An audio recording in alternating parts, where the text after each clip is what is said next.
Is faith a feeling? Well, faith properly understood is not a feeling. Faith, on my view, is active trust based on evidence. Newsflash, genius. If you have evidence, you don't need faith. That's the whole point. And somehow I think getting his terminology wrong here is the least of it. Let's do this.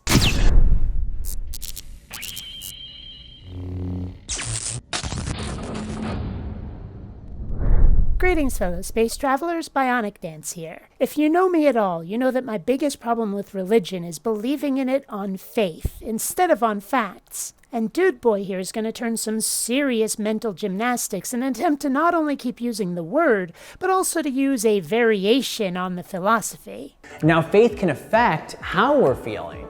For example, my trust in my wife can affect feelings of happiness and thankfulness, and hypothetically, if my wife did something to cause mistrust, it might generate feelings of sadness and betrayal.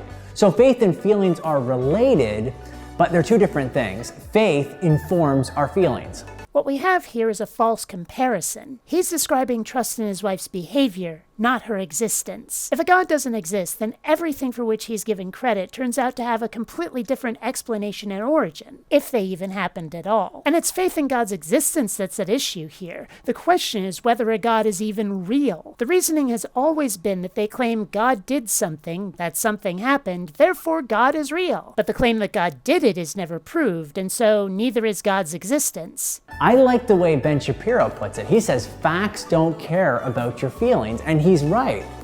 Think about a young boy who's mad at his father. So he climbs into bed, pulls the covers over his head and says, "I don't like you, so you don't exist anymore." His feelings don't change reality. This may be the only part of his video with which I agree. It's gonna go off the rails again. Trust me. If feelings don't inform faith, then what does? Well, biblical faith is informed by evidence. Jesus said, "Even though you don't believe me, believe the works." Well, what works was he talking about? The blind were seeing, the lame were walking, the deaf were hearing, the dead were rising.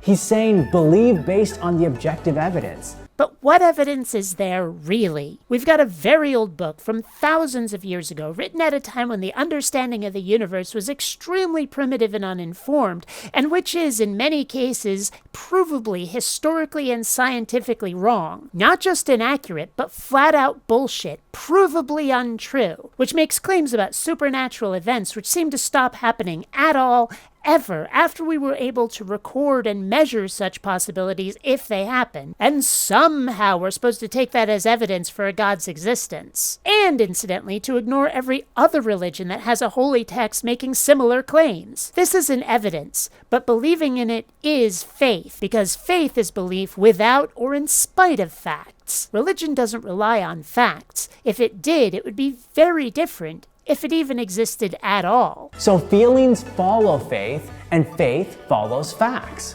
For instance, my wife tells me daily that she loves me and does all kinds of things to show me. Those are the facts. These facts and others form the basis of my faith in her. And it seems likely that he's able to witness his wife doing at least a few of these actions that form the basis of his faith in her. He says himself that it's evidence that forms the basis of his faith, and he can witness that evidence firsthand. When he can do the same for his deity, then he might have a valid comparison. But he can't, and he doesn't. He's describing two completely different forms of faith. In fact, their difference is in such a critical enough area that they really ought to be described by two different words. Faith versus confidence, perhaps. There are facts about the life, death, and resurrection of Christ that inform the basis of my faith in Christ. No. There aren't. You don't have to go very far to find plenty of doubt, if not outright contradiction, regarding the existence of Christ. The biblical account is, at most, at the status of legend. It certainly doesn't qualify as history. And that is where faith comes in. That's where theists are believing it, because they wanna. But okay, let's take him at his word that Jesus existed and was going around raising the dead and turning water into wine. Who says that makes him the son of a god? He could have been some sort of necromancer/sorcerer, a wizard. If there's gonna be divine magic, why can't there be arcane magic? Incidentally, the number of theists who've insisted that God's supernatural behavior can't be called magic is hilarious. It doesn't matter if it was done by witches or a god, it's still making things go poof and zap. If you really look at it critically, with an unbiased eye, religious claims all seem like fairy tales, and the number of people who believe them, and who get really snarky with people who believe something else, says nothing flattering about the human species. People give we, who argue over the superiority of Star Wars over Star Trek, a lot of shit,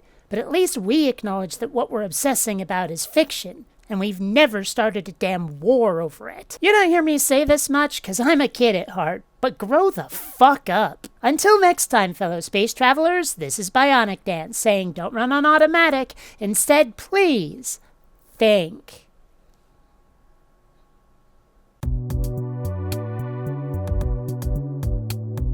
Attention citizens, failure to contribute will result in suspended oxygen privileges.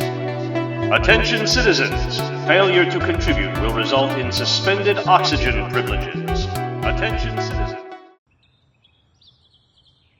Not rating and subscribing has been found to cause obesity, acne, and male pattern baldness in laboratory rats. Yeah, whatever.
Don't let this happen to you.